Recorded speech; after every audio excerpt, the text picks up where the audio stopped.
Yeah, we were still on the same line of land. I told you many times that I'm going to take you through one by one process. Let it be the YouTube people, let it be even the TikTok people. I'm going to take you through process by process. I told you that the requirements of starting goat farming, the moment you think about of when you start goat farming, I told you to think about of many things. I told you to think about of land. I told you to think about of the genetics. I told you to think about of management and other stuff. So in the three pillars that we are going to follow, or what we are going to look at, we are looking at the land. Sorry, we are going to look at genetics plus nutrition plus management. Those are three pillars that we are going to run on so that we can get the real gist of goat farming. So basically, I told you the moment you think about of goat farming, think about of land, because there is no way you're going to do goat farming without land. Please think about of land. Like, for example, I have my money, I've thought about land. What do I have to think about? Here I am. This is a very good vegetation. I want you to look at the kind of soil, because what you have to look at in land, you have to look at the vegetation. The vegetation determines a lot to the goat farming. What are the characteristics of a good land? Look at the fertility of the land. Like the way you see, this land is a very fertile land.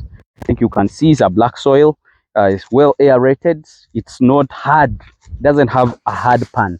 It's a very good land basically. So when you're looking at the land, if you're going to do open range, even if the land is not that fertile, but fertility would be very good. Me, what I do here, I carry in the dung, the goat's waste, and I put it here.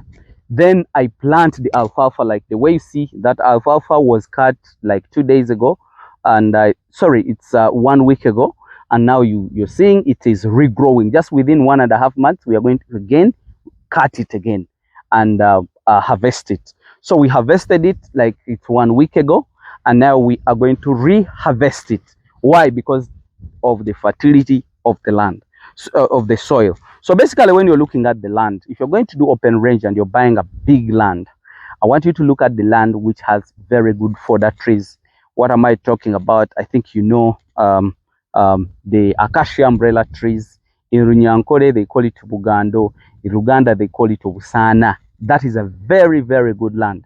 And you people who are doing clearing and everything, when you look at those kind of acacias, they are really very good trees because they fix nitrogen in the soil. If you don't know what I'm talking about, I want you to go and Google or go on my YouTube and ask for how to clear land or effects of clearing land. You will see how I showed you all those trees. So basically, if you're doing free range, you look at that land which has shrubs, which has some trees, you know, that's a very good land. If you're going to do zero grazing, you have to look at this kind of land, the land that has very good black soil.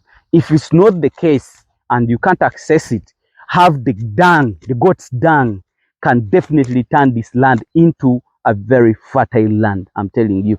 Now you carry the dung and you pour it.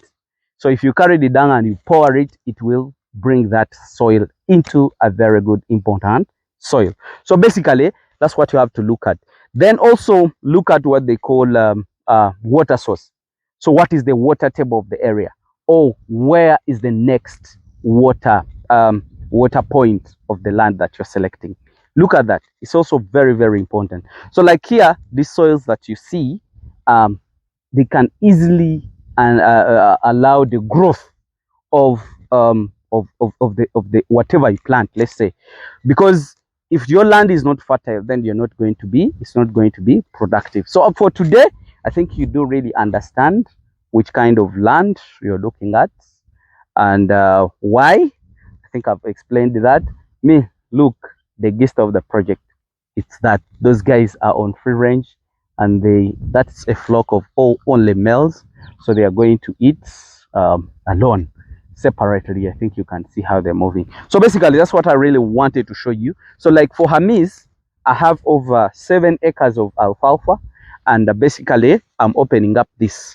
So it rained yesterday, and what I'm going to do today, these guys have told me that I should get for them the herbicides, grasses, then plant the alfalfa. I think you see the kind of preparation for alfalfa that we have, because many of soils can you plant alfalfa.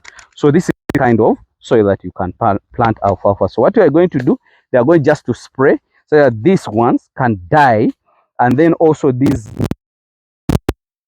should also as well die, because if you plant alfalfa and it finds another weed, it will not grow in the way that you want it.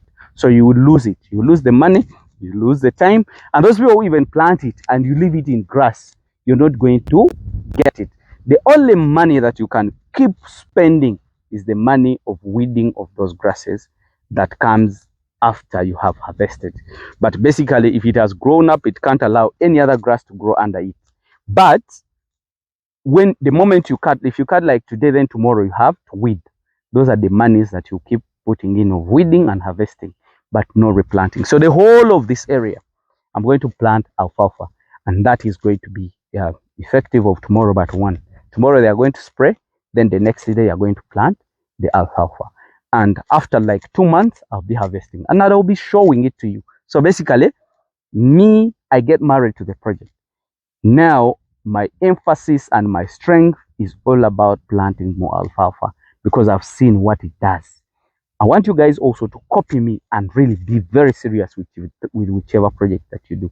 Make sure that you do it properly. Let me just wish you the best, you guys, and that's what I'm planning. Bye bye for now.